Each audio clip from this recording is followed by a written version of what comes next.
Bem-vindo a mais um TAS Backstage. Estou aqui com meu sócio, amigo, companheiro Rafael Tenenbaum. Prazer estar aqui com você de novo e com o nosso querido convidado. Fala um pouco dele aí, Thomas. Nosso convidado, ele nasceu no Quênia.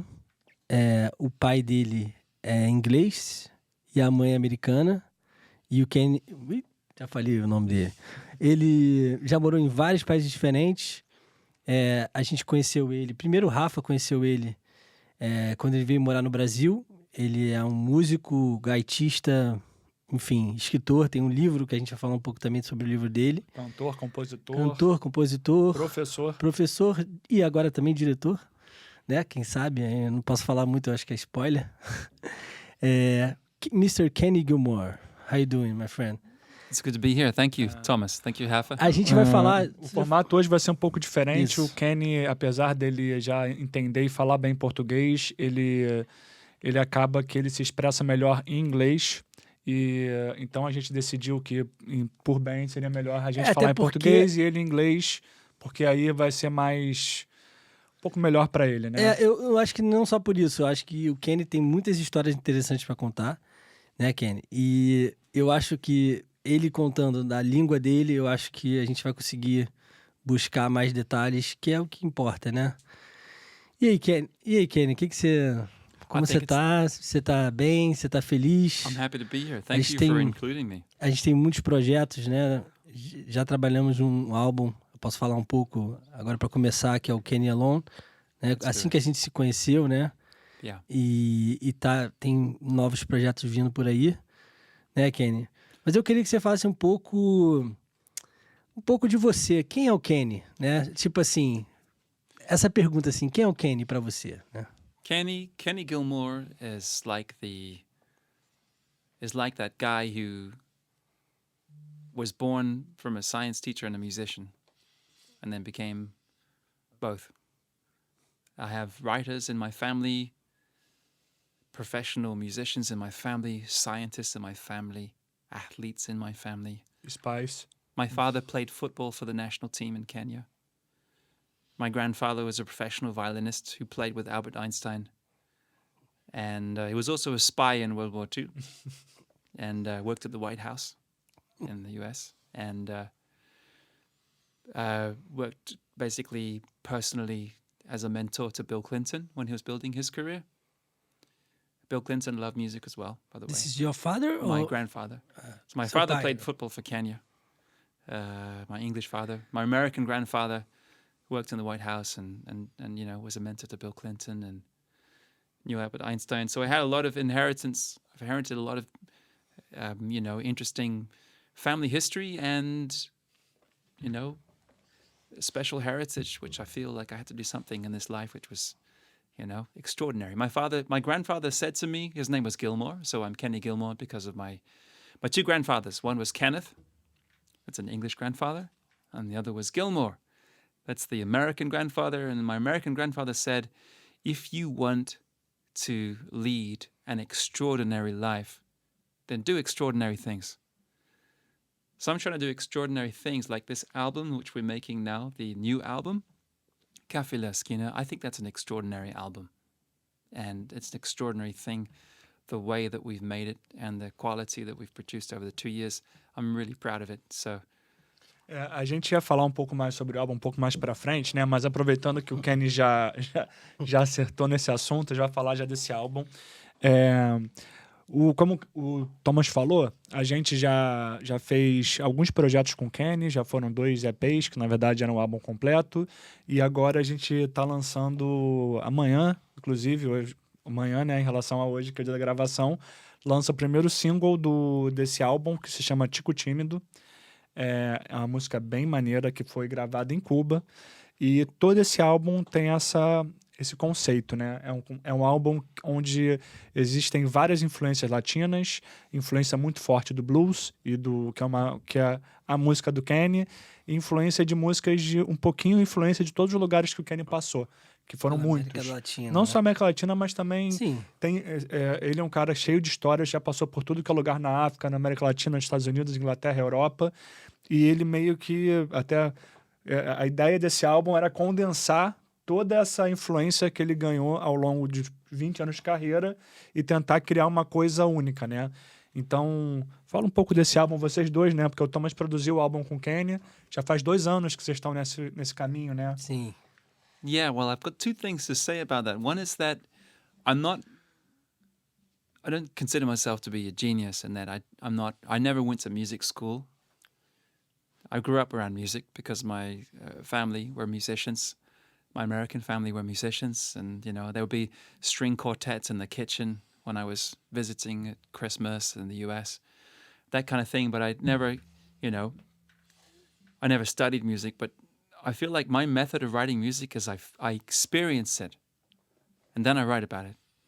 So with that in mind, and a lot of it came to me through playing the harmonica, which is a kind of very unique instrument, which gives you some very unique opportunities as a musician to travel around the world and live in places and experience things as a kind of live musical experiment, kind of like an experiment where I am the person undergoing the experiment. What happens if you take a boy who grew up in Africa and you send him down to New Orleans with a harmonica in his mouth? What's going to happen? What's going to happen if you take that boy and you send him over to Latin America and let him kick around in El Salvador and Costa Rica and Brazil, and then, what's going to happen? So I feel like I've experienced Latin America now for 12 years, and I knew that it was very important to me musically. I think it's hard to express for people in Brazil what it's like to grow up in Africa and dream about South America, because we hear about it, but there's no connection, very little connection in these times between... I never met anyone from South America the whole time I grew up in Africa. Not a single person, not even one person from Brazil or Colombia or Venezuela or Peru or Bolivia. No one. So it was a massive, exotic kind of place. But on the other hand, you feel there's a connection. There's a really strong connection. Musically, culturally. Look at the land. They were connected physically. They separated by geological plates separating. That's me being a scientist for a moment. But they were connected. Africa and South America fit together. Mm-hmm. It's like a hand and glove. They were separated. And I think that's not right. I think they need to be brought back together. So that's kind of what I feel, that they should be brought back together. So I was really excited to come over to South America and live here and experience it, and as a musician, and just kind of feel what impact it was on me. And when I arrived here, I couldn't really have dreamed that I'd be making an album to condense that experience, but here we are. So I'm really, really excited about that's the case, that it's processed, within me and the experiences I've had. And I've had a crazy time here, and I've nearly been killed several times. Several times. I'm not joking. I'm not exaggerating. We know. So, yeah, I feel lucky to have survived. But one question, Ken, you said there was 2 things that you wanted. Você disse que tem 2 coisas que você queria falar. E você só falou uma. Qual que era a segunda? He just messed up, started speaking English. Eu vou falar o mesmo, eu vou começar a falar português e vai sair um bestério aqui. Não. Desculpa, eu tô acostumado a falar inglês com o Kenny porque é bom pra treinar meu inglês, quando ele tá né? falando inglês, você dá vontade de falar inglês. Não, porque ele é a única pessoa que eu conheço, assim, que tem a proximidade, que é americano, então é bom que treina, né? Eu gosto de treinar meu inglês. Keniano e inglês. E aí eu já tenho esse costume, sempre que eu olho pra ele eu já falo inglês, mas eu vou... Não, relaxa. Policiar aqui. People Mas think qual I'm que é a a spy. segunda coisa? A gente de fato acha que você é um espião. I think I'm a spy. My grandfather was a spy, but I'm not a spy. Mas, Kenny, de onde saiu essa ideia de Cuba? Você tá falando da América do Sul, mas o início desse projeto foi Cuba. Sim. De onde saiu Cuba? Por que Cuba? Porque o Brasil é muito influente na música, né? Você gosta muito de música brasileira. Sim. I do, but I think, it's because I've explained my method is I live it, I experience it, and then I write it. And that is not a very efficient way to make music, but I feel it's authentic, and it takes time. So I've been in Brazil for 6 years, but all that time, my brain has been processing the experiences I had when I lived in El Salvador, Costa Rica, you know, the Spanish part. And I went to Cuba twice before with this project. And what I felt in Cuba, something happened to me in Cuba because I was in Costa Rica and El Salvador, and I said, I want to make music, and people say, you're crazy. What do you mean you want to make music? You're a gringo. How can you make Latin music? Get away. Oh, you play blues, you play jazz. Forget Latin music. We don't want to hear you playing Latin music. You know, come on, play us that blues. They didn't get it, and also it was different, right? But then when I went to Cuba on holiday, I was talking to some musicians, and I was bugging them and saying, basically, I went out on the street with a guitar, found a musician, and started bugging him, saying, I want to know about Cuban music. And the guy was like, this is terrible. This gringo won't leave me alone. Just leave me alone. But I was like, I was insistent. I want to learn something. And at first I didn't get very far. But then it turned out that I had a song to play as well. And he said, that's interesting. Play me that song. Oh, hold on a minute. Let me call my friends. And like 20 Cuban musicians just came out of nowhere. And we all got into a art gallery in Havana. And they said, let's hear that song again. And they started to jam on my song. And that's when I realized that Cuba was the answer. Because out of not all the musicians in Latin America, but out of many of the musicians in Latin America, the Cubans think about music differently because they study it as if they were classical musicians, but they play it as if they were jazz musicians. Interessante. And I think there was a moment which I really, this was driven home to me in a studio session, the last studio session, because I went back to Havana again on my own, and we were recording a song called Crazy Love, and we wanted to have a string quartet at the beginning. And I've never worked with classical musicians in a studio.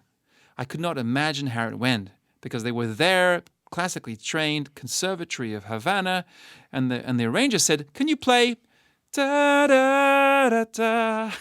The violinist played da da da da. There was no sheet music. There was nothing written out. I mean, the guy was brilliant. He had all the parts in his head. He could sing them, but that's the Cuban thing. I mean, in other places in El Salvador and Costa Rica, when you play Latin music, usually people sit there with what you call the partitura, you know, they've got all the sheets written out and they sight read. And they put the sheets of music on the stage when they play. You see that? It's like a Latin orchestra. And the music is great. It's wonderful music, but they're on stage with the sheet music and they're reading it. That's not what the Cubans do. And because they don't do it that way, then they're much more flexible and open to, you know, focusing on what you're doing and trying to mix. So I knew I'd found something. I knew I'd found something in Cuba which I was looking for. That is some Latin musicians who were ready to jam. Some Latin musicians who were ready to shake things up, think outside the box, maybe try something new, maybe combine what they knew with what I knew. And that's what I call jazz, because that's, you know, what jazz is. Sim. E tem uma coisa interessante, né? Que é menos romântica do que tudo isso que o Kenny falou, que é quando a gente teve a ideia de ir para Cuba a primeira vez, a gente tinha acabado de lançar o álbum, né? Que é o último EP, né? Que é a gente segunda estava parte. gravando o clipe, lembra? Que foi do Dia Lindo, eu acho, não? Foi, a gente tinha ido para Búzios, que é... né? A gente tinha ido para Búzios, foi com a Luísa e tudo mais. Foi para curtir. Foi para curtição mesmo. Luísa é minha namorada, beijo para ela. E a gente estava tomando uma cerveja by the beach, né? Ali na praia. I think it was a glass of whiskey. Actually. Pode ser o whisky. Pode ser também. Quem patrocinar a gente vai ser ou whisky ou cerveja. Então, aí eu botei um Buena Vista pra tocar, e aí o Kenny, a gente começou a trocar ideia sobre o Buena Vista, e eu falei, Kenny, um dos meus sonhos era ir pra Cuba, talvez trabalhar com música, fazer alguma coisa com música, porque eu sou fascinado por música cubana. E o Kenny falou assim, meu sonho é gravar um álbum em Cuba. Eu falei, então vamos gravar um álbum em Cuba.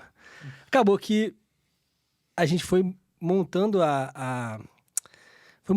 montando a estética sonora e também as ideias, como ia ser, né? E a gente viu que só Cuba não falaria tudo da história do Kenny, né? Então a gente tinha que trazer também outras influências, né? Tanto que o Kenny mesmo trouxe uma música que é a Beautiful, que é uma bachata, que também já também um pouco na época que você morava no El Salvador e tudo mais. Então, tentar dialogar, né? Com ritmos diferentes, né? Inclusive, uma das músicas, que é a última música, a gente faz um shot brasileiro. A gente meio que fecha com uma coisa diferente do álbum. É a mais diferente ali do álbum. And I think that was really interesting is that it does have a link to Brazil from the beginning, because when I wrote the song Chico Tímido, I wrote the song Chico Tímido because an artist called me to come down to Brazil with him and do what they call a residency. He was a painter, and he was basically hired to stay at a residency, and they gave him food, and he would paint. And he was painting a mural in Vidigal, and I was playing the guitar. And he wanted me to play something while he painted the mural. And there were all these kids, people in the favela stopping to ask, what you're doing, tourists. And I started playing some bossa nova chords and singing a song I called, Chico Tímido. The interesting thing about that was, and that wasn't a song, it was an idea. It's, when we went to Cuba, the Cuban producer listened to the song and said, that's got some bossa nova in it. They could hear that trace of Brazil. So it ended up having some Brazil in it as well. I mean, that's, I haven't just been to Cuba. I've been traveling around and been in Brazil for 6 years. And it makes sense. Some Central American music like bachata, which is from Dominican Republic, is going to be in the album. And then some Brazil is going to be in the album. Sim. But Cuba was kind of like the muse. Foi a essência, né? It was the muse that started us writing this project. It started us like, let's go to Havana, make an album. It started us on this journey of like, okay, let's crystallize this. And it's something, I wanted to do something new because, I wanted something new because I've never heard anybody take music from Africa and mix it with Latin American music and the blues. So I've heard people mix Latin music with blues. Carlos Santana did it with cha-cha and blues.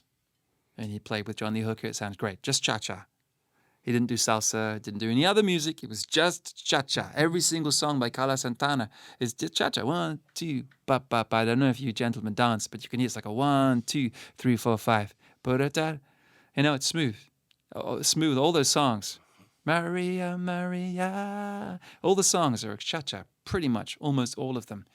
He didn't mess with salsa, he didn't mess with bachata, he didn't do mambo, he didn't do rumba.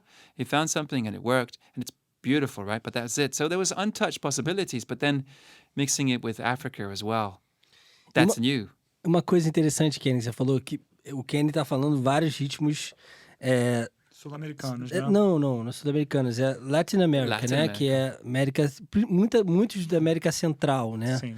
América abaixo dos Estados Unidos. Que é a América Latina. América Latina. E aí, o que era interessante é que eu, enfim, fui criado no Brasil, né? E todos aqueles gêneros eram classificados como salsa aqui no Brasil, né? E só que quando a gente começou a trabalhar nesse álbum, isso foi abrindo a minha cabeça, porque salsa, na real, é um ritmo de dança, é uma dança para os cubanos, né? E aí, a salsa, eles dançam vários ritmos diferentes. Tem salsa dançando cha-cha, tem salsa dançando mambo. Então, isso também foi um aprendizado, né?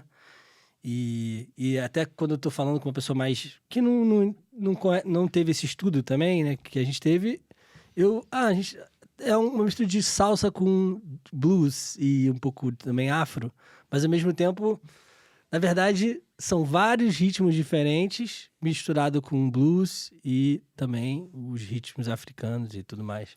Sim. I think that, I was very deliberate when I wrote this album. I've learned a couple of things about music because I've been trying to mix music from Africa with the blues for a long time. Mm-hmm. I had a band in Central Africa and Republic of Malawi that became famous. And we were the Sangalala Afro blues band. And the idea was we'd try and take blues and mix it with music from Central Africa. And that was really interesting. And a lot of the times that we did it, we failed to make good music. And what I learned from that experience was you got to respect rhythm. Mm-hmm. You don't mess around with rhythm. Rhythm, you've got to have a lot of respect for rhythm. You can be all creative, like I put it this way: an artist can create a song. You can write a song which is a new song, you know, and maybe a few musicians together can create a genre of music that's interesting, mixing styles, you know, like what happened with Tom Jobim and Vinicius de Moraes and people, you know, João Gilberto making bossa nova in Brazil. It was really interesting. A small number of people created a genre of music, but it takes generations to make a rhythm. Think how many generations of people, musicians, lived and died and breathed music to make samba, modern samba. Sim. And I know there's different kinds of samba. It's a lot, right? So I learned that from Africa. In all my humility of trying to mix African music with blues, is you don't screw around with the rhythm. You respect those rhythms, because those rhythms, people, a lot of human creativity went into those rhythms. So when I was writing the songs for Café La Esquina, I'd literally say, I'm not going to mess around with the rhythm. This song feels like it's a bachata, so I'm going to put on a bachata drum track, an authentic bachata drum track, and I'm going to make the song fit this rhythm. And that's how I started. So I respected it. And I mean, that's the first thing. The other thing is, when I first moved to Central America, I thought it was all salsa as well. I mean, it's true. That's what you think. If you're not from Spanish Latin America, you think, well, Spanish Latin American music is salsa, right? And then you might be aware of maybe suavemente, one merengue maybe. That's a little bit different, but I don't really know. It's all salsa. But then when you get there, your ear, it becomes trained, and you start to understand. It's very different. Like cumbia and salsa, nowhere near the same. Your ear becomes, trained to it, and that's why I think it's helpful that there's a dance that goes with them, because then you see the dance, you know, oh, that's a different rhythm, and you start to separate them out. And they're all different, and they're all interesting, and they're all really fun. They're great rhythms. They're musically amazing. Latin American rhythms are fantastic. They've got a lot in them, a lot of passion, a lot of musicality, a lot of elasticity, which allows you to phrase. But then you put in your ingredients, you put in your blues, you put in your African feel as well, but you respect the rhythm. You can play with melody, you can play with instrumentation, you can play with the tonality, chords. Be my guest, but don't you mess with my rhythm. Inclusive, eu não sei, eu acho engraçado, né? Não sei porquê, mas América do Sul, tipo, eu sou brasileiro, né? Carioca. E, cara, é impressionante que eu posso falar muito do Brasil, porque realmente eu não posso falar muito fora, porque eu não sou um grande entendedor. Eu mesmo achei que só tinha salsa até conversar agora com o Thomas. Mas, cara, por algum motivo eu sempre falo isso. O Brasil e a América Latina é muito musical. A música brasileira não perde, assim, pra mim, em termos de qualidade, pra nenhum outro lugar do mundo. Até em vários sentidos você consegue botar ali vários artistas nossos e bate pau com muita gente. Tipo, pega um Gil, o Milton Nascimento, o Chico, o Caetano. Cara, eles são espetaculares. Além de milhões de outras pessoas aqui no Brasil. Aqui no Brasil parece que se tu andar na Lapa, tu vai achar 15 músicos maravilhosos lá, sabe? E talvez os caras não tenham oportunidade, mas eu acho uma coisa engraçada. E tem até quem diga que o português é uma língua cantada, né? A gente meio que tem uma entonação mais cantada. Então, meio que faz parte da nossa cultura, assim, do nosso sangue, essa questão musical. Uma coisa legal que você falou de ritmos também, Kenny, é que você disse que tem que respeitar os ritmos, né? E quando você fala isso é interessante, porque, na real, todos esses lugares, né, que você falou agora, inclusive o Brasil, né? O que é o ritmo? O ritmo é a identidade, é a carteira de identidade da música, porque cada ritmo, ela tem a sua identidade e quando é tocado, ele sabe exatamente, o bumbo tá tocando desse jeito, então isso aqui é um cha-cha. Então isso aqui, desse jeito aqui, é um mambo. Então, tipo, é bem claro. E você tem que respeitar aquilo, né? E você tem que entrar naquilo, né? A imersão. E também tem aquela coisa que a gente fala, né? Que o Kenny acabou de falar aqui. Quando ele quis fazer a música cubana, enfim, quando ele chegou lá na El Salvador e ele queria tocar música latina, falaram, você é um gringo, né? Você quer tocar a gente não quer que você toque isso, né? Mas e isso também foi uma coisa que a gente também aprendeu, né? E falou assim, não, calma, vamos trazer os entendedores para ajudar a gente a exatamente chegar na essência do som que a gente quer. Sim. Então esse projeto envolveu várias pessoas diferentes, né? E lugares diferentes, né? Inclusive, também tem uma coisa legal que vocês fizeram, que vocês pegaram pessoas chaves em cada lugar. Então, tipo assim, tem o Daniel, né, que é o produtor de Cuba, Sim. e ele conhecia todo mundo. Sim. Então, é muito mais fácil você chegar num músico através de um produtor local Sim. do que você ir atrás do cara. E do músico individual. Isso foi uma coisa engraçada que você tá falando, porque no começo, quando a gente decidiu ir para Cuba, a gente não sabia, a gente não tinha contato de ninguém. Então, a gente ficou imaginando como a gente ia fazer, né? E até que o Kenny... Você pode falar um pouco como que você chegou até o Republica Records e tudo mais? Well, I think, I mean, I agree with you that Daniel was absolutely key. I mean, having the thing which is special about this album, one of the things which is special is it's got more than one producer. Mm-hmm. So we've got, we got Val, we have Johnny. you here with TAS Records. We've got, we're working with Johnny and the team here. And then we also have Daniel in Cuba with Abel. And Ron, and people, there's some great people out there. And then we have, there's even a Portuguese producer who worked on one of the songs as well. One of the albums was done in Portugal with the Congolese guitarist. So it's got a lot of international flavor. And I think really the point that we need to make at some point about this album is the news was go to Cuba, make an album. But it's not just like a Cuban album. It's kind of a Pan-American album to me. Mm-hmm. It's a Pan-American album because it's North America, a lot of North America. I mean, there's such a thing as heart music. Heart music is the music you play at a jam when you've forgotten all the other songs. What's cool on the radio, what came out, what are you going to play? And in the Deep South, in North America, like Louisiana, where I went to live, it's blues. That's what you play. It's a jam. It's 2:00 in the morning. What are we going to play? Dave Brubeck, take 5? No way. We're going to play. We're going to play the blues.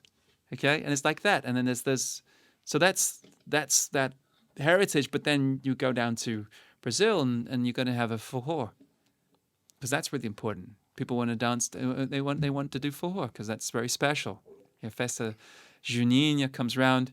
And so we have a forró on the album. We have and then we have some music that comes from, specifically from Cuba, and that's their jam. So it's really an album which kind of bridges America. It's got North America, it's got Central America, it's got Spanish South America, and it's got Portuguese. Brazilian South America. And we even had to argue with this on phonetics. I remember the conversation we had about some of the songs. I wrote a song called Al Suave. Mm-hmm. Now, the expression Al Suave makes no sense in Spanish. It's El Suave. But in Central America, they say Al Suave. It's an expression. That's what they do. They do what they do. They say Al Suave. Foi em El Salvador ou foi em que falaram Al Suave para você? El Salvador, specifically. Sorry, in El Salvador, but also in I heard it in Costa Rica. I heard it in. It's not. Porque ele está falando isso. Yeah. Só para contextualizar, quando a gente estava em Cuba e a gente estava mostrando as músicas pro Daniel, né? Essa música Al Suave a gente acabou fazendo aqui no Rio, mas quando a gente mostrou para ele, ele falou, cara, não faz sentido nenhum Al Suave, né? É El Suave. A gente não, mas aí o Kenny explicou tudo e a gente chegou a pensar em mudar. E o Kenny falou assim, não pode mudar, porque isso a música foi escrita por... O Al Suave nasceu dessa expressão, né? Que foi no El Salvador que ele falou, cara, qualquer coisa tinha um problema e o cara falava, Al Suave, Al Suave. So then you get these interesting experiments, like we have a bachata sung in English, mm-hmm. With that feel, with a different voice, that's really, there's some new, I feel like we're breaking some ground on this album. And it's also nice because it's kind of it's kind of a Pan-American album, but with a bit of Africa in it. And that's fine because all of America is connected to Bachata Africa. com uma balada, né? Uma balada, That's assim. what all of America has in common. All of America has a link to Africa. I mean, everyone does, but there's a very obvious and immediate link musically between all the music in America, the Americas. Speaking, right up from Canada down to Patagonia, there's a link with Africa in many scenarios. So that's nice. That we have that underpinning of Africa, and I think it's kind of like a special destiny for me to make music like this, because what are you going to do if you're a white African boy growing up in Kenya with a British dad and an American mom? You're going to go out there and make some interesting international cross-cultural art. E eu acho que isso é uma coisa que te define, né? Essa cross-cultural. E eu acho que é uma coisa também que define esse disco, que realmente... Cara, eu não quero falar muito aqui no podcast sobre isso, porque a gente fez uma série de vídeos com ele contando algumas histórias sobre as aventuras que ele teve para conseguir encontrar sonoridades únicas ou conseguir encontrar... Mas esse cara aqui quase morreu mais de uma vez para conseguir... sei lá, um som, Acho que a gente pode sabe, falar um pra pouco coisas. disso também, talvez. Não vamos entrar muito na história porque vai ter o vídeo, já tá Sim. tudo feito, mas tipo assim, cara, ele ia, sei lá, onde era, ele ia pra uma floresta pra achar um guru que tinha uma guitarra específica, ou ele ia foi nos Anjos, no né? deserto, sei lá onde, na parte árabe da África, se perdeu ali, pra achar um cara que tocava alguma coisa. Era tipo isso, você ia viajando para os lugares muito, muito longes e muito perigosos só para conseguir um som. And I think, não é, Kenny? and I think there's two reasons I do that. One is because I'm a crazy guy. I'm a crazy adventurous guy. Sem dúvida. Adventures in my Sem blood. dúvida. My father was an adventurer. My grandfather on both sides were adventurers. I mean, they went to war and came back and they were just like, wow, we survived. And now we have all these skills, and we're not afraid of the world. So we're going to go and have adventure.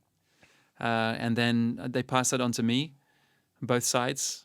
My grandmother was an adventurer too, When she was 80 years old, she swam 3.5 miles across a lake just because she felt like that was her dream in Canada, just like she was in... there was that's kind of... That came to me, but I think I have a belief which I don't know, sometimes I feel that maybe it's a bit arrogant.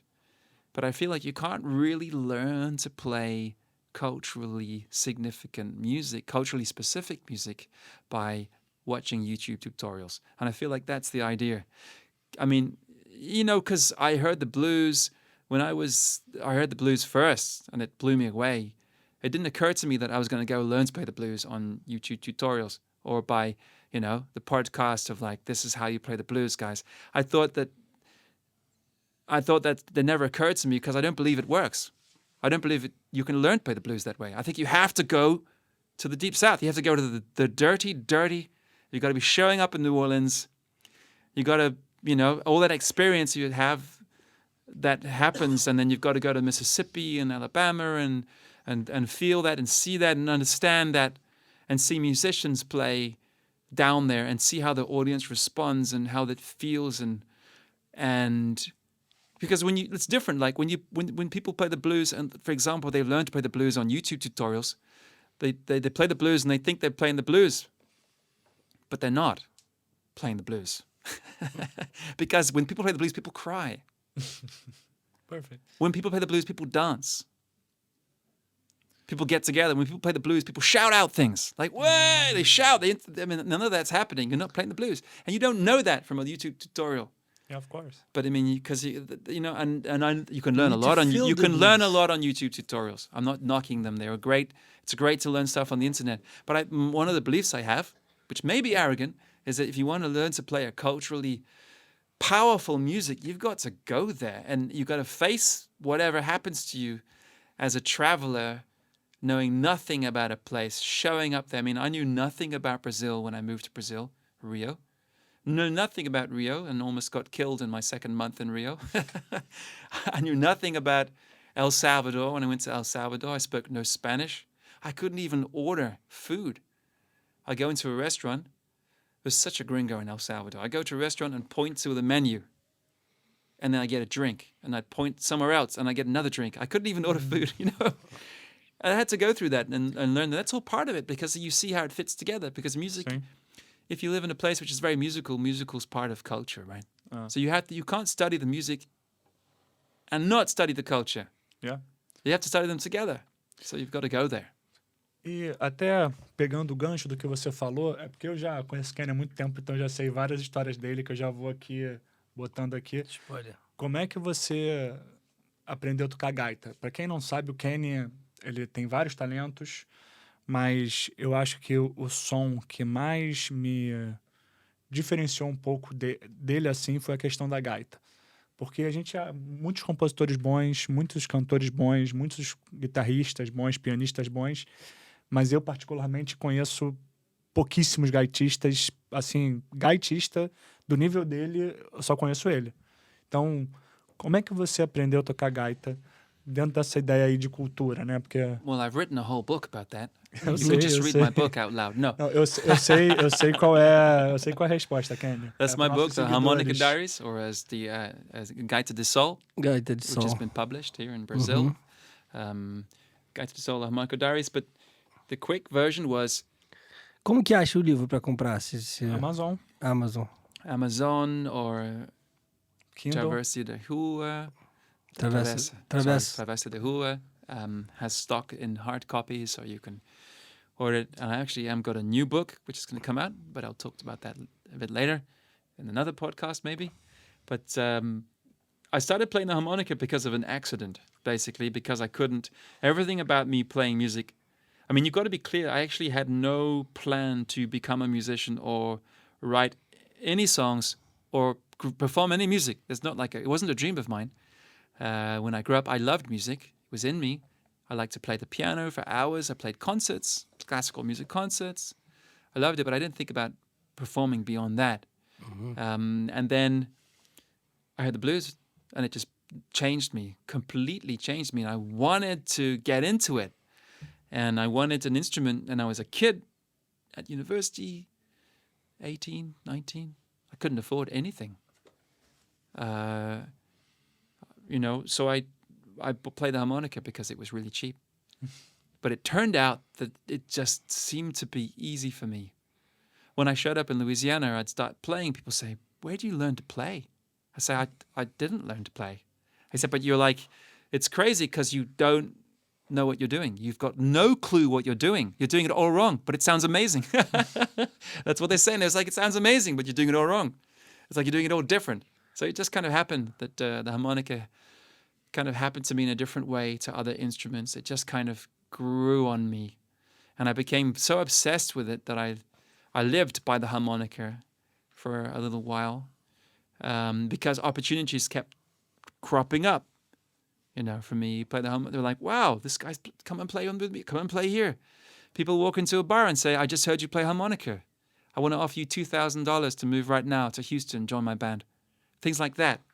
I just heard you play harmonica. I want to sign you. I'm going to sign you up. I'm a record label. I want to sign you up. And I was just like, what's going on? These people crazy? That's, so there was something happening with the harmonica, but I didn't really understand what it was. And then I just got obsessed with trying to play it more and more and more. And then I spent a good year and a half as just a professional harmonica player. That's all I did. I played with anybody who wanted a harmonica player. And it became a thing. And I wanted to be I just pushed it really hard. I used to bleed when I played the harmonica on stage. I cut my lips, I chipped my tooth. I used to be really crazy, with it.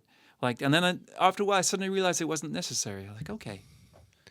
That's not the point. The point is not to be the greatest harmonica player in the world. The point is to make music, and the harmonica is a part of that. But, Mas a primeira vez que você tocou com banda foi em Louisiana? The first time I played with a band was in Louisiana. I was on the street playing on the street. I think I was trying to impress a few girls, I think, if I'm really honest. Standing around and I was playing the harmonica, just trying to sound good. And then there was a hand on my shoulder. And I looked up, there was this big guy, and he was a jazz guitarist, New Orleans jazz guitarist. The standard of New Orleans jazz guitar playing is like, whew. If you're going to play jazz guitar in New Orleans, you're serious. This guy was really serious. This guy's name was Gino Giles. And he said, hey, you, buddy, you're coming on stage and you're going to play with me right now. No questions. The guy was a bodybuilder. He like dragged me into the club, onto the stage. There was the crowd. There was a jazz crowd in Louisiana. You've got really, jazz was created in Louisiana. So they've got really high standards. It was really intimidating. And he said something like, I found this kid on the street outside. He's amazing. You've got to hear him play. And then he's like, okay, play something. And I just said, I don't know anything. I don't know any songs. I don't know what you're talking about. What am I going to do? And I was looking at the door thinking, if I really make a dive for the door, can I get out before he catches me? Mm-hmm. Can I just run? But then I realized that he was a little too fast for me. And the door was closed. And I had to do something. So I played. And it was fun. It was really nice. Because I never played with anyone else, it didn't occur to me that the harmonica and the guitar would sound so nice together. The harmonica and the guitar are married. It's a long-standing relationship. They sound wonderful together. And I never heard that, and it blew me away at how fun it was to play with a guitarist. It was great. He loved it. I loved it. The crowd loved it. And I said, "Thank you, man. That's been a one in a lifetime opportunity." He said, "That's what you think, buddy." And he said to the crowd, "This is Ken." I think he called me Ken from Quênia. He's going to be back next week, every Wednesday. And I was like, what? So I was in a jazz band. That's how it started. Very good.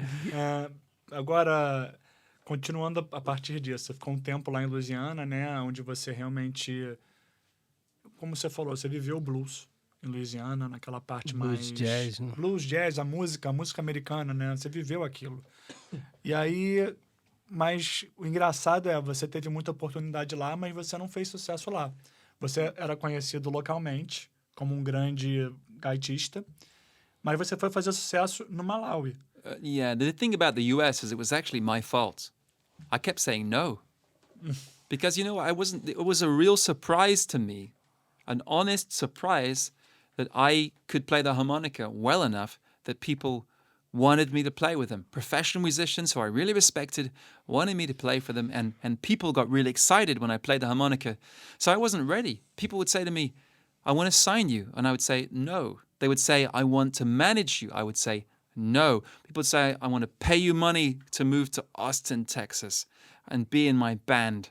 We're going to tour." And I would say, "No."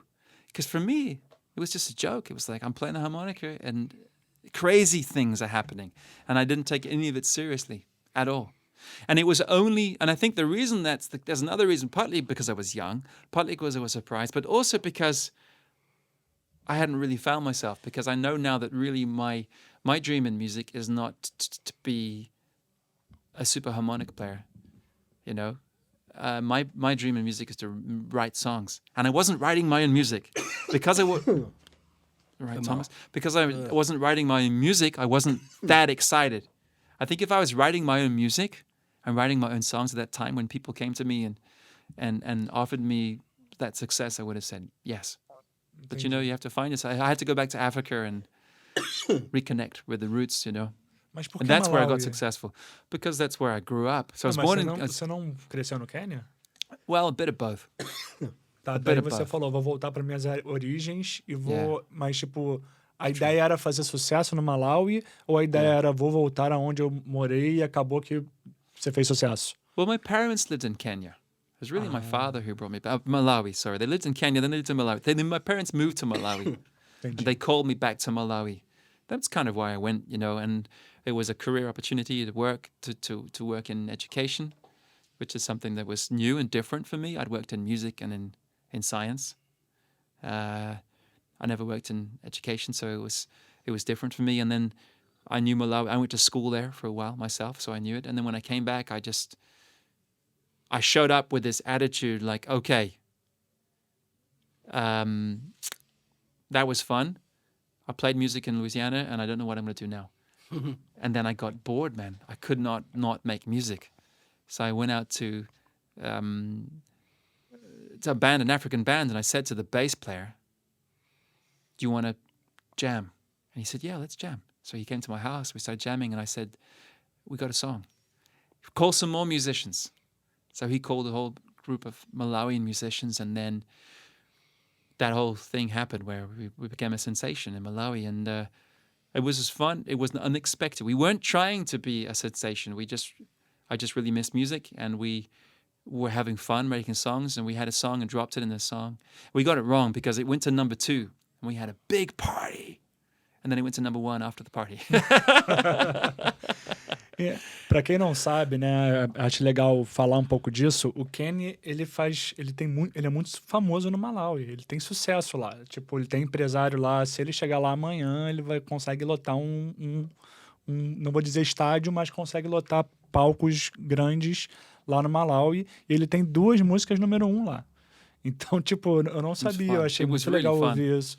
E eu acho que também, eu acho legal parar e olhar pro câmera para falar com o nosso telespectador que às vezes a melhor forma de você fazer a parada é da forma que ele fez, se divertindo. Ele fez uma coisa sem pretensão, ele fez uma coisa do coração, que só serviu para ele crescer como pessoa, porque ele sentia falta, e exatamente essa energia que fez a música ficar especial, e foi isso que fez a música estourar. Se você vai com essa pretensão de, vou estourar, quase certo que você não vai conseguir, sabe? Você tem que... Aquela coisa boba que a gente vê nos filmes, você tem que se divertir quando você joga. É isso, tem que se divertir, você tem que gostar do que você está fazendo, não é para fazer com pressão. We had so much fun with that band. I mean, when we play the show, and then the last song, we had a backup drummer. And the reason we had a backup drummer is in the show, we had a rule that is everyone had to do a dance solo in the show. So someone had to play, and you can play without every musician except the drummer. So when the drummer took a dance solo, we had the second drummer to come and play while he did the dance solo. And that was his whole job. Because everyone took a dance solo, and then when the show was over, we jumped into the crowd. We made a circle, and we led the dancing. And we would dance till like 2, 3, 4 in the morning, just dancing. We didn't even drink. We just drank water. We just danced. And people would love our shows because it was going to be a great time, a good time. We brought the good times. I mean, the name of the band was Sangalala, which in Chichewa, which is the national language of Malawi, one of the dominant languages, means happiness, joy. So we brought the joy. And it was just that, I mean, we had no idea it was going to become such a big hit. It was a shock. I remember the day when it happened, and I went out and I was going to town and I stopped in the gas station and everyone was looking at me. I was like, why are they looking at me? And then I looked and there was my face on the magazine rack. Like every magazine was my face on the front page. And I went to the newspaper and I picked the newspaper and my face was on the front page of the newspaper. So I grabbed the other newspaper. My face was on the other newspaper and I thought, what the hell is happening? What's going on? It's a crazy day, Essa foi a Malawian Queen ou foi a outra que você fez? I was in Ngati Mafunde. So Malawian Queen was a hit too, but I think Ngati Mafunde had more of an impact because I think of the surprise. Entendi. It was just such a surprise that it came out. That project would have a song that would be number 1, and yeah, I mean, Malawian Queen is a very well-known song in Malawi, but Ngati Mafunde is the one. They call me Mr. Mafunde. What is Mafunde? Mafunde means hurricane or energy, like force. It means Ngati Mafunde means like a hurricane or like a force, like an energy. They used to call me Amuna Amuna.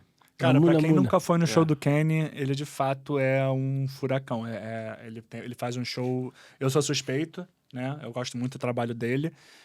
Mas ele faz um showzaço, cara. Ele faz todo mundo dançar, pula no meio do público, começa a dançar com as pessoas do público, sobe no bar. Ele realmente é um furacão no palco. Performance, ele faz uma performance assim completa. Inclusive, até um adendo, quando eu conheci o Kenny, desculpa até, o Kenny, eu tava fazendo um trabalho no Solar. Eu ia ter um show lá, eu tava cuidando do marketing do artista, e aí o dono do Solar, o produtor do Solar, ele falou assim, eu tenho um gringo que vai fazer um show 1 semana depois da sua artista.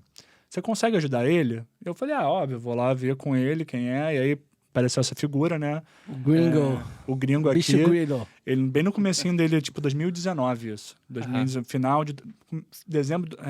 That's right. Janeiro de 2020. Aí eu sentei com o Kenny e falei, Kenny, a gente tem um mês para fazer uma propaganda maneira pro seu show. Ele, não, mas tem um problema, eu vou viajar amanhã pra Amazônia e só volto 2 dias antes do show. Então eu virei e falei, Kenny, olha, eu não posso te ajudar, eu não tenho o que fazer. Como é que eu vou fazer? Tipo, o que eu vou fazer pra te ajudar? E aí eu falei, cara, o que eu faria se fosse você? Eu esquece, faz esse show, chama seus amigos, e aí depois a gente começa a pensar. E aí, tipo assim, logo depois, tipo... Yeah. O show foi ótimo, eu me amarrei. Foi nesse show que eu comecei a ficar mais próximo do Kenny, porque eu gostei muito do trabalho dele, tanto do álbum, que é o Colorblind, que é o primeiro álbum dele, que é maravilhoso, tanto do show. O show me surpreendeu muito positivamente. E aí, logo depois veio a pandemia e a gente meio ficou amigo já, tava conversando e o resto é história, né? No meio da pandemia, ele falou que queria produzir um disco, apresentei pro Thomas e aí o resto é história. Mas eu achei engraçado que quando, tipo, antes de realmente conhecer, eu ouvi a música e vi o show e realmente me surpreendeu muito, assim. Você realmente é um furacão. I mean, you got to understand. A lot of people become musicians these days with this idea that they've got to go out there and like, get together a team and watch podcasts on how to become a musician and how to write songs. And I actually only became a musician through having a good time, and that's the absolute truth. That was my only goal. Actually, my only goal was to have a good time and enjoy, and then everything else has just followed. E Kenny, assim, eu sei que você nasceu na África, então muito por isso por isso que você gosta muito de dançar e é muito bom dançarino. Mas aonde começou essa mistura da música como performance também de dança e a parte musical, né, de você ser um músico, um cantor, um frontman? So if I'm honest with you, I was actually a dancer before I was a professional musician. Because what happened in Louisiana when I showed up there, and I was taken to see a real blues club for the first time. And it was like this. I showed up in town on a bus from Canada. I think it took me like 4 days to get there. I went the whole way across the United States. And I got there and I walked out kind of swaying. 4 days on a bus. I went into a steamboat casino, riverboat casino, something very classic in Louisiana. I went up there and I said, to the bartender, I need somewhere to stay. I'm from Quênia. I don't know what I'm doing. And the guy was so friendly. He said, "Oh, come stay with me." So I went to live with the bartender for 3 weeks. And he took me to a blues club. And I was so excited that I was a kid. I was like 18, 19. I jumped on a table, started dancing. And the whole place went crazy, People were dancing on the tables. Like, if you get on a table and start dancing in London, you're going to get thrown out the club. Mm-hmm. There's going to be a big guy, 2 big guys, they're going to get you, and you're like, that's it, you're out. Na Califórnia também. But in Louisiana, you start dancing on a table, that's a different thing. People went crazy. And then the band were like, who are you? Who are you, this crazy guy? You make everybody in the place so crazy, and you dance so well. Here's $50. I said, what?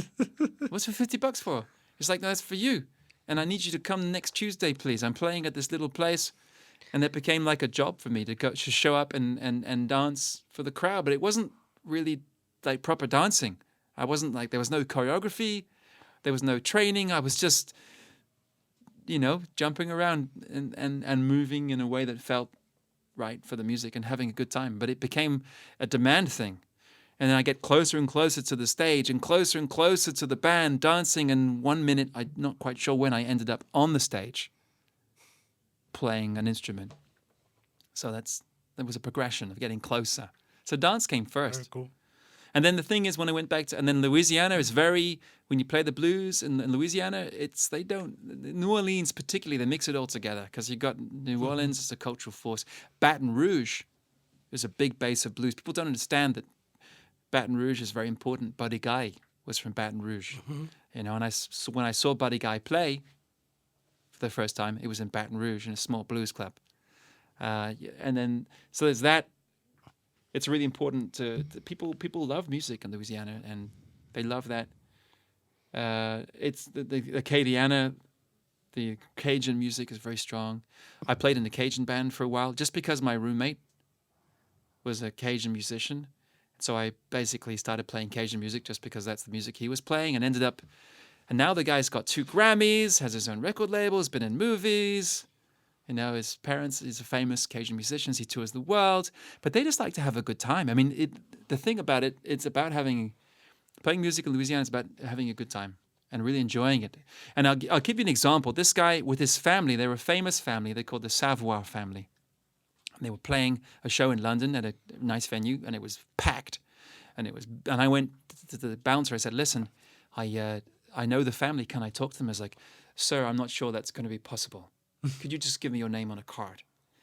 I said, "Oh yeah." He took my name backstage, and then he comes back saying, "Yep, you're welcome to go backstage." And I went backstage, and they were like, "Kenny, what are you doing in London? It's so great to see you.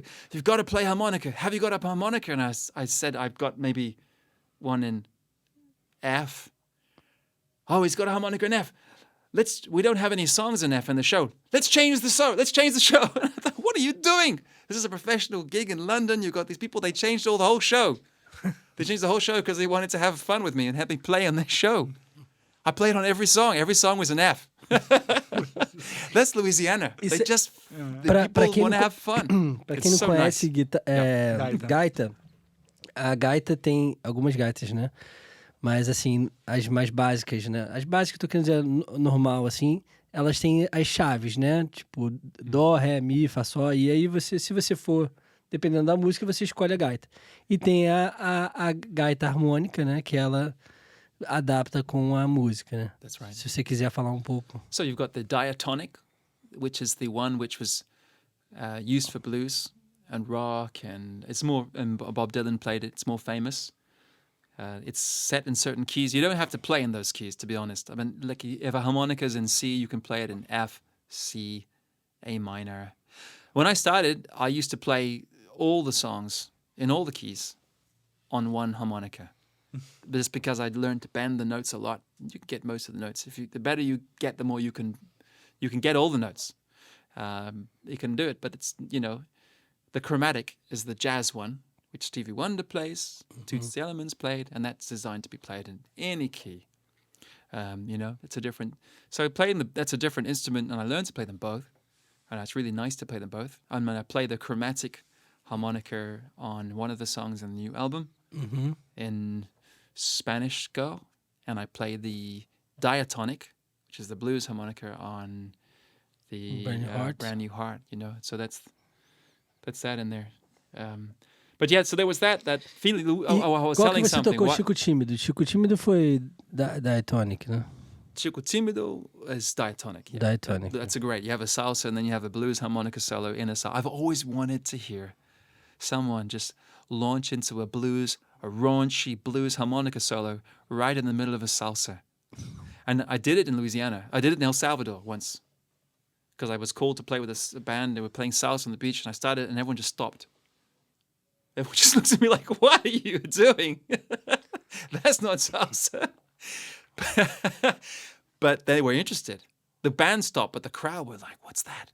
That's interesting, It sounds great. It sounds amazing. It really works in the way that Eduardo Sandoval, the Cuban trombonist who plays, he takes the same he takes the sound of the harmonica, and it's similar, right? It's a raw, big sound, harmonica, blues harmonica, and a trombone. So there's a connection there musically in the way he takes that riff. It's really nice to have him on the album. So I play that. But just to go back to the original point I was making about how to start being a showman. So Louisiana, it's very interactive, the way you play with the crowd in Louisiana. People from New Orleans, musicians are kind of showmen. Bluesmen are showmen. They do it, They'll take the harmonica, the guitar, they'll play it behind the back. They'll get the crowd involved. Blues is a participatory music. Always. If the audience is just watching and doing nothing, it's not the blues. It's not a blues show.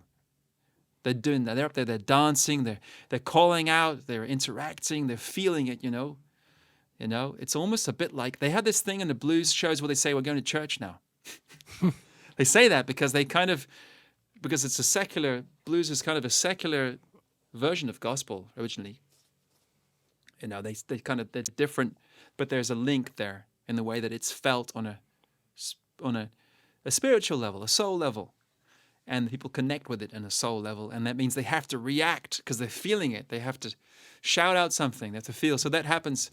So I got that in Louis. I understood that from the blues. I understood that from my experiences in the blues, that was how you played the blues. You made the audience feel something. It wasn't about, oh, I can play like Stevie Ray Vaughan. That was not what the point was. The point was, can you make the audience feel something on a soul level? Then you're playing the blues. So I understood that part.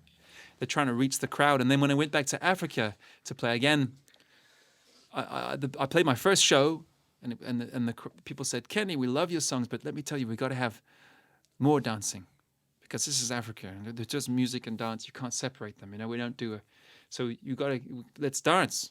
Either you're going to hire dancers or you're going to dance. And then what happened is it became a big part of the show. And every time I played with the Sangalala band, there would be a choreographed dance sequence that would happen in the middle of the show. So we had to, when we rehearsed with the Sangalala band, we had the band in one room and with the dancers in another room.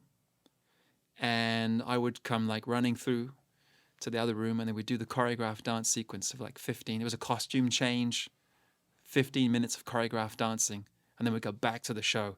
That was a big part of it, and I loved it.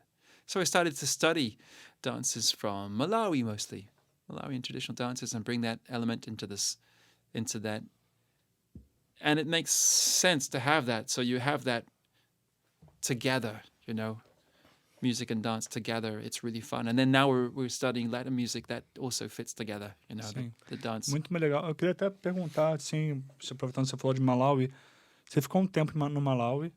Quando você decidiu largar o Malawi? E quando você largou o Malawi, você veio para América do Sul direto? I think what pushed me out was actually becoming a success, to be honest.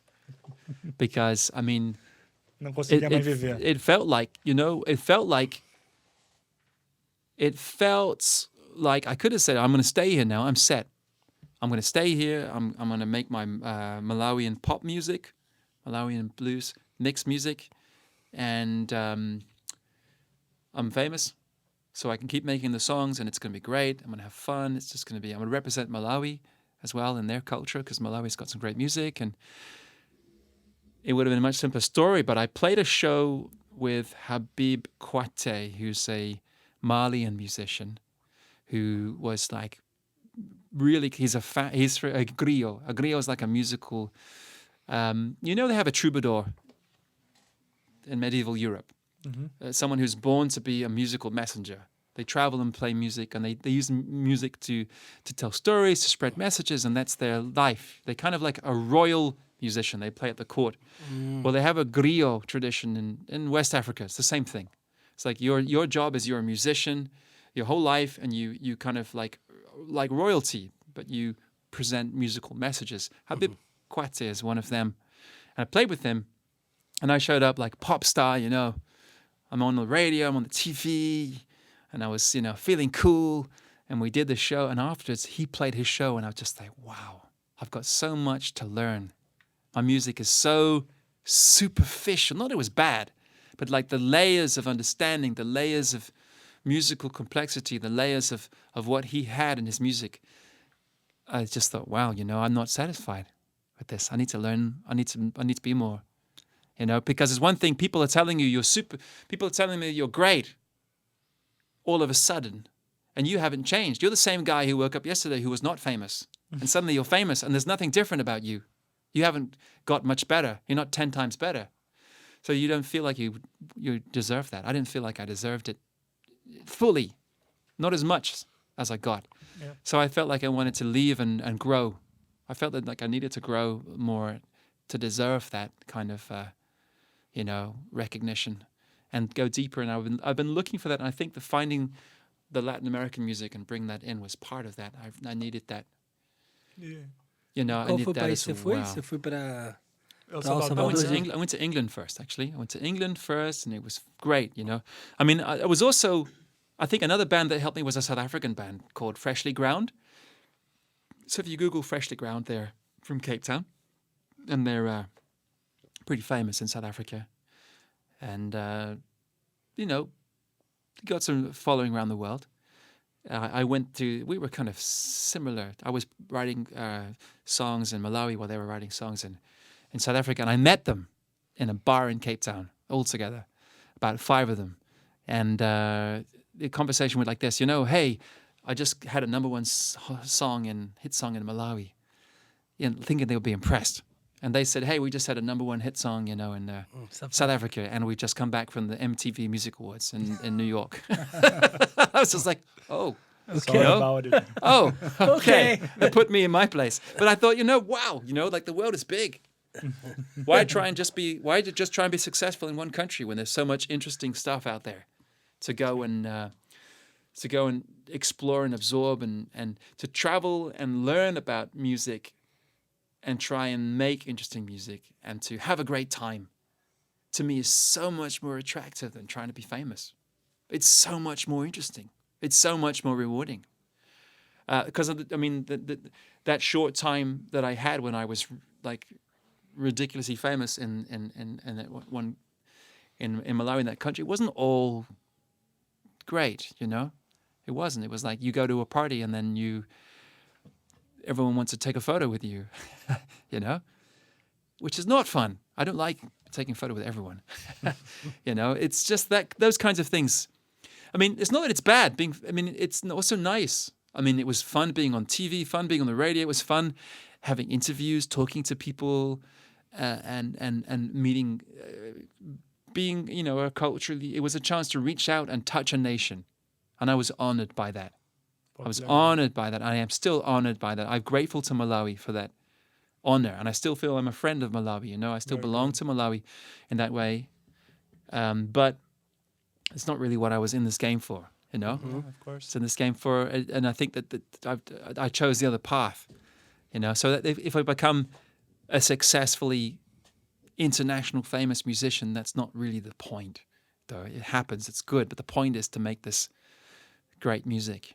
That's, it can touch people. That's much more Acho que o primeiro trabalho que a gente trabalhou junto, inclusive, foi a mixagem que eu fiz do Grooving on the Sharing, que foi uma música também que você fez focado no público de Malawi, né? Yeah, the thing about Rafa até fez o clipe, Grooving né, on the que Sherry, gravou lá. there's a kind of a tradition of jazz played in hotels in Malawi. There were a lot of great jazz bands that went back. All the venues were hotels because I think they were the only places with decent stages and decent sound systems back talking in the 70s and 80s. And I felt like that music was kind of dying off when I lived in Malawi. Like the guys who were like the old Afro jazz guys were sort of, retiring, hanging their guitars up, stopping playing. And I just thought I wanted to make a tribute to that kind of feel. That kind of like, yeah, we're in Central Africa and it's a cool vibe and we're playing some cool jazz, Afro jazz. So I wrote that song, Grooving on the Shiri, as a harmonica instrumental, jazz with an African feel. And it was really great of you guys to help me finish that because it was unfinished work, E, Kenny, me fala aí, como é que você chegou no Brasil? Por que você escolheu o Brasil?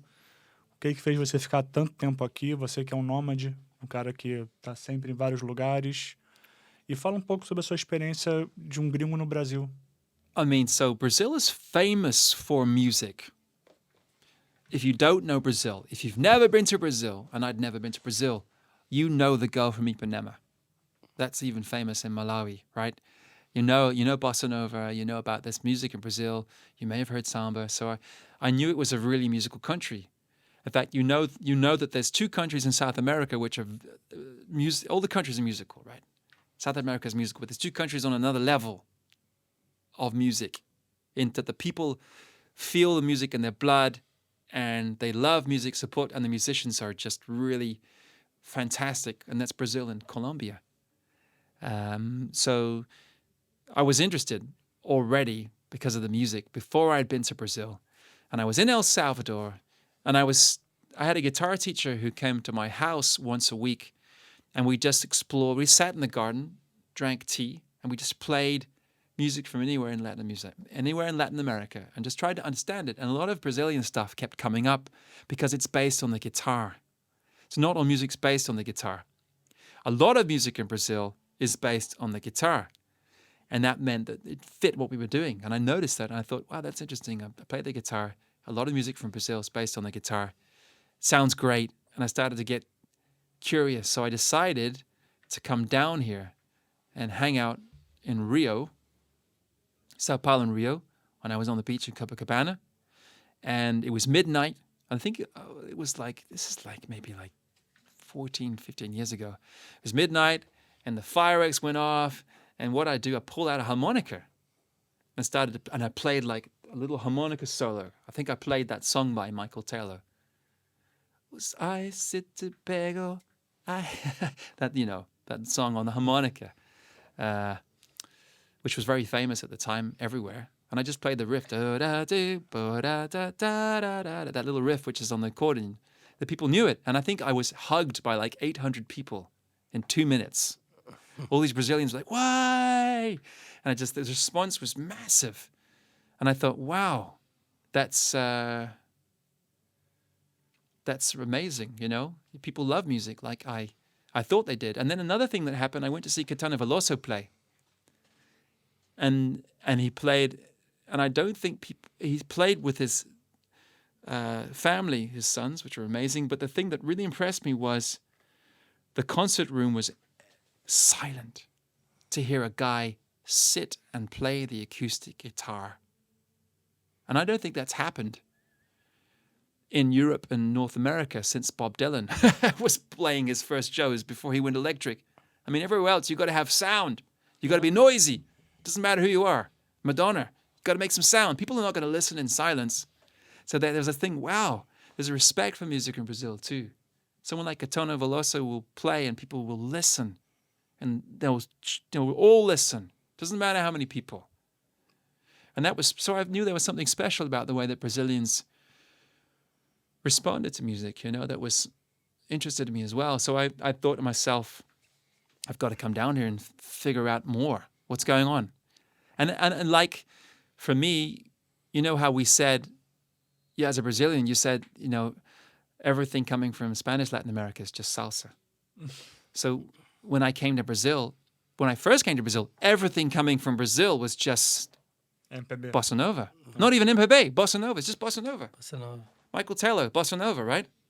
You know? Michael Taylor é Michel Teló. Michel Teló. Oh, yeah, see you. Thank you. Thank you for correcting me. I don't know much about Não, Michel mas Teló, but yeah. Então Yeah. essa relação do Brasil com a música foi o que fez você se interessar no nosso país e It aí was você procurou uma oportunidade para vir absolutely para cá, music. né? The first got my attention with Brazil was definitely music. It was definitely, if I get a chance, I've got to go live in Brazil and understand more how the music is played and where it comes from, and it's something very special.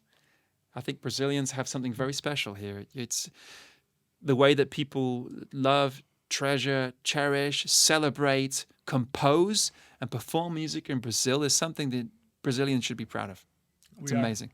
Nós estamos. Kenny, a gente está chegando na reta final do programa, tá? A gente sempre faz uma pergunta para todos os convidados que vêm aqui. E você quer fazer a pergunta? Quênia, o que é música para você? You know, I thought you were going to ask me if music was better than sex, because that's what I was expecting when you come up with that curveball question, you know. You know, I don't know why, but if you want to answer that too. I don't want to answer that. I don't want to answer that. too. You know, there was the moment when I bungee jumped off Victoria Falls in Zambia and Zimbabwe. Not planning to bungee jump, just someone convinced me to do it, and when I was hanging there and I felt I was going to die, it's the biggest bungee jump in the world, and it's over Victoria Falls, and there's the river below you, and there's currents, and there's crocodiles, and the guy came to rescue me. I was hanging, and he told me, is it better than sex? I was just like, come on, guys. Anyway, you reminded me of that. What is music to me? Yeah. What is music to me? Music is...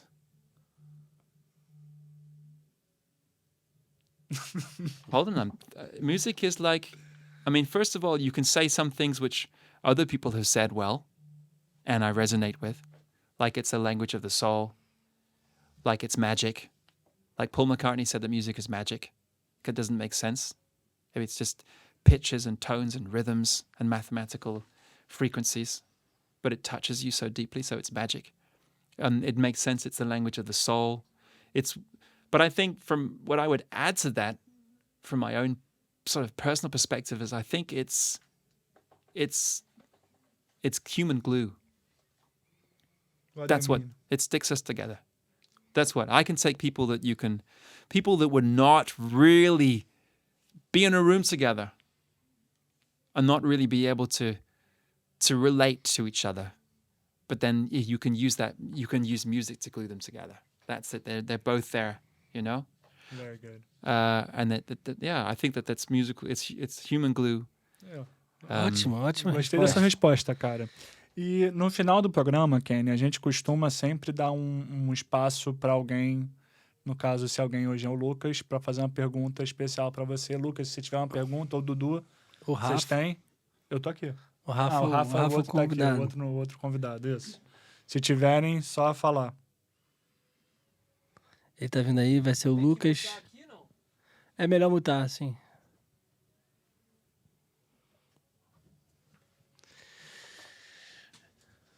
Porra, esqueci onde é que muta. Alô?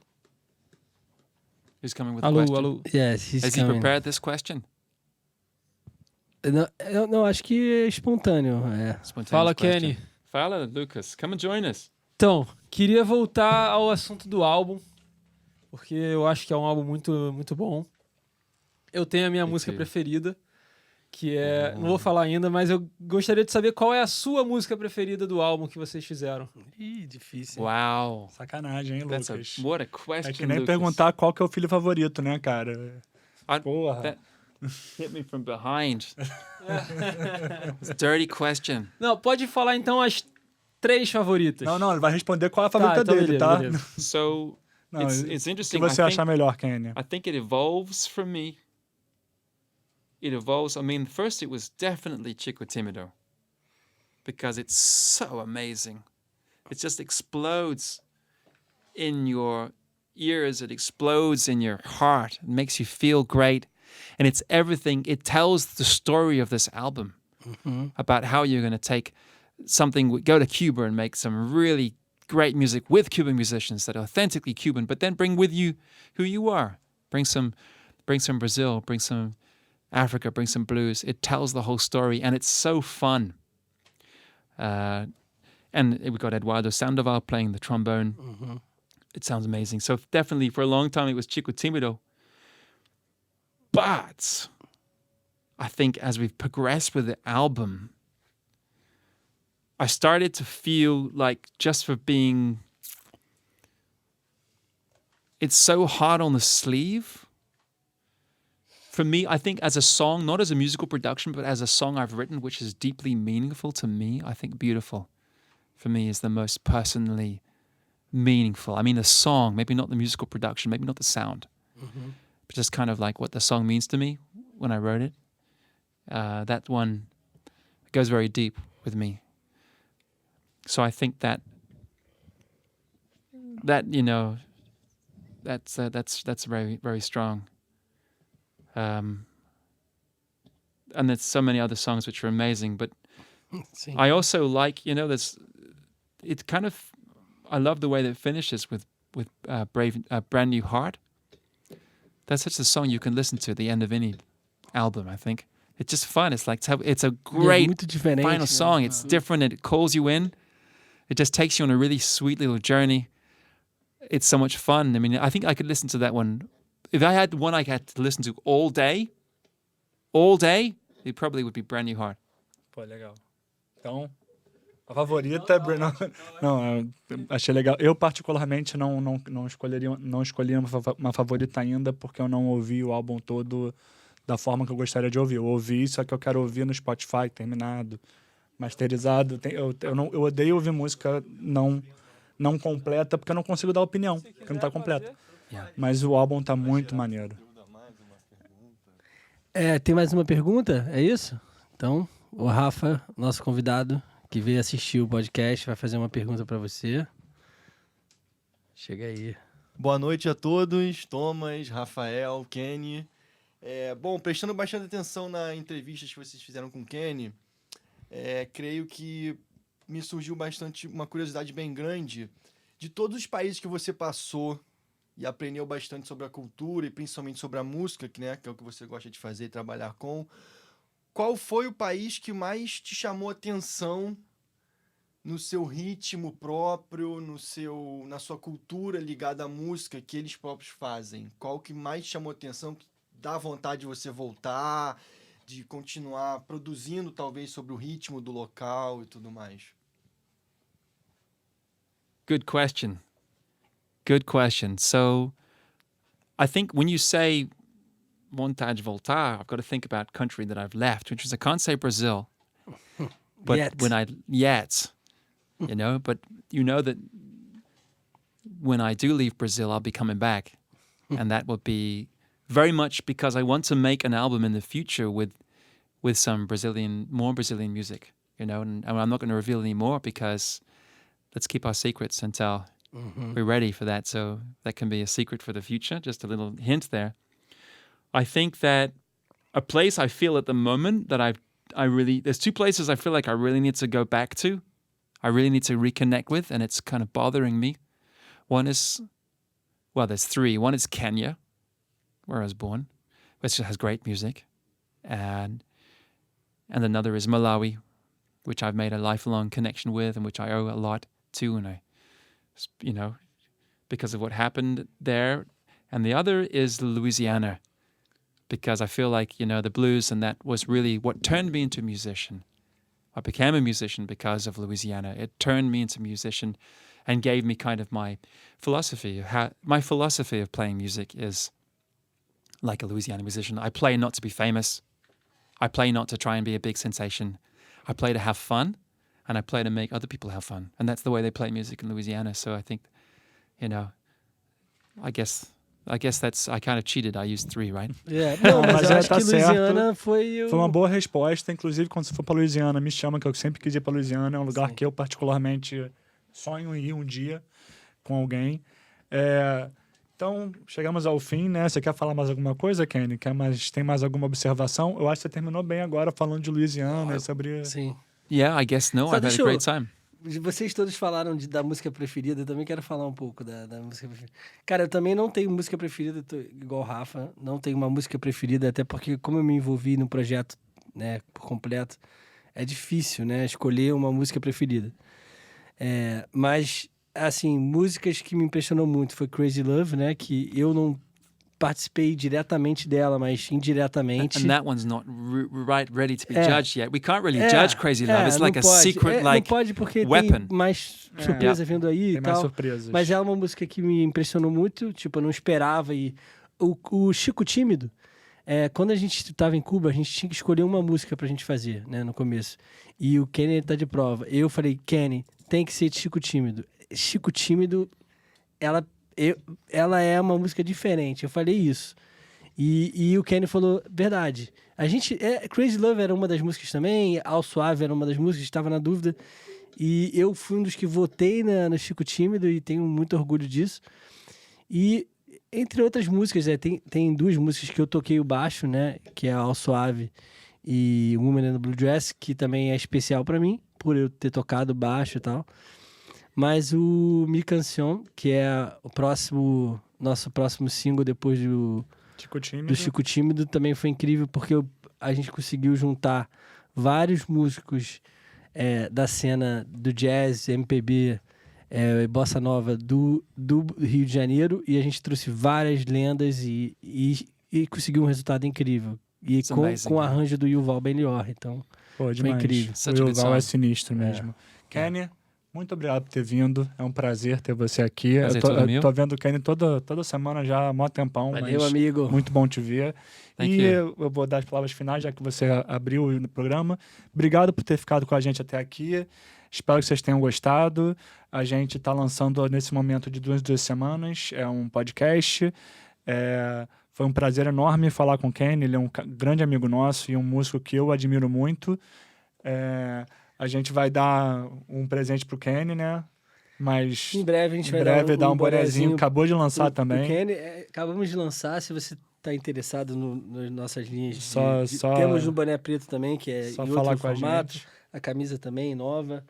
E temos várias cores diferentes. Se você É. tem interesse, só ir no direct ali. Manda lá um DM pra gente, porque a gente não tem loja ainda. É uma É. coisa bem pequena, assim, só pra quem realmente gosta da TAS. É isso aí. E muito obrigado, meu querido. Thank Valeu. you. Thanks, guys. Valeu. It was fun.